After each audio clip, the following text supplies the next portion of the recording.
Last week, Ramaphosa announced that soldiers will be deployed in Gauteng and Western Cape to help stabilize volatile communities. However, there are questions about what soldiers can realistically achieve on the ground and whether they are equipped for this kind of operation.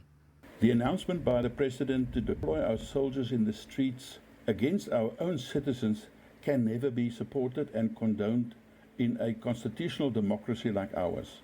This is more so where we have a dilapidated and defunded defence force with very poor defence capabilities left, and a South African police service with a budget 3 times that of the defence force and with many more policemen and women than what the defence force has available. Government has turned to the military before in times of crisis with mixed results. The key concern now is whether this intervention will deliver lasting impact or repeat past shortcomings.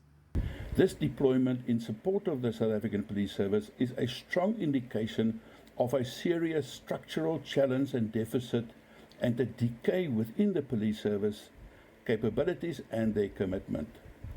The primary constitutional mandate of the police service is to protect and safeguard our citizens and people within the borders of South Africa, while that of the Defence Force is to protect the integrity of our land and secure the safety of our people from threats coming from outside of our borders.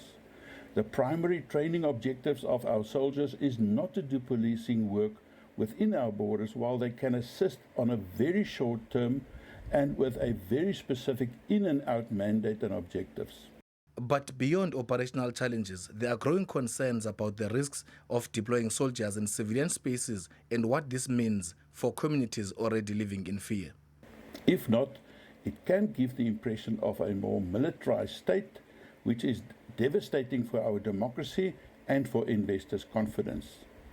Rather address the challenges and deficits within the police service on an urgent and quick basis and let the Defence Force be repositioned and reprioritized to protect our land borders, maritime terrain and our airspace.